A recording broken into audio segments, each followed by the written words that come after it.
আজকে মেলা দিন পর কুমড়ার মুরব্বা বানাইছিলাম। আমি যে স্টাইলের কুমড়া মুরব্বাটা বানাই, তো ভাবলাম আপনি এগুলো ওই প্রক্রিয়াটা শেয়ার করি।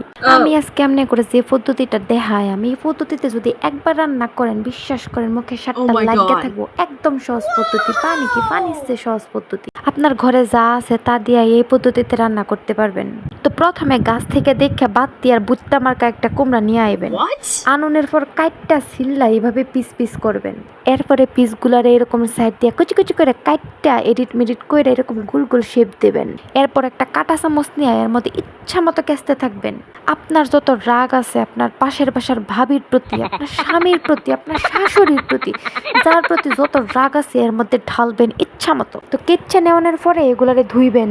ধোয়ার পর একটা পাতিলে অল্প পরিমাণ পানি নিয়ে এগুলারে সিদ্ধ করবেন। খুব বেশি সিদ্ধ করা যাবে না, খুব বেশিও না, খুব কমও না।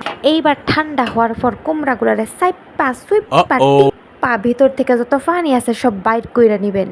এরপর একটা পাতিলে অল্প পরিমাণে তেল নিয়ে কুমড়াগুলোরে ভালোভাবে ভাজবেন। ভাজা শেষ হলে একটা পাতিলে উঠাই এক সাইডে রাইখা দিবেন। এবার অন্য একটা পাতিলে কিছু পরিমাণ দুধ নেবেন, সাথে কিছু পানি নেবেন। এর মধ্যে যত গরম মশলা আছে সব দিবেন, একে একে লবণ দিবেন, চিনি দিবেন। এইবার আস্ত খড়ি একটা চুলার ভিতরে লাগাইয়া দিবেন।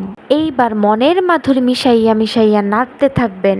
নাড়বেন আর আমার মতো অন্ধকার ভবিষ্যতের সামনে চিন্তা করতে থাকবেন। চিন্তা করতে করতে দুধ যাতে আবার উতলায় পইরা না যায়, দুধটা খুব ভালো কইরা জাল দিবেন। জাল দেওয়া শেষ হইলে এবার ভাজ্যা রাখা কুমড়াগুলা ঠাস করে সাইরা দিবেন দুধের মধ্যে। হাত মাত পড়লে আবার আমি দেই না। এইবার আরো কিছুক্ষণ জাল দিবেন। তো এই তো শেষ, রেডি আমাদের কুমড়ার মুরব্বা।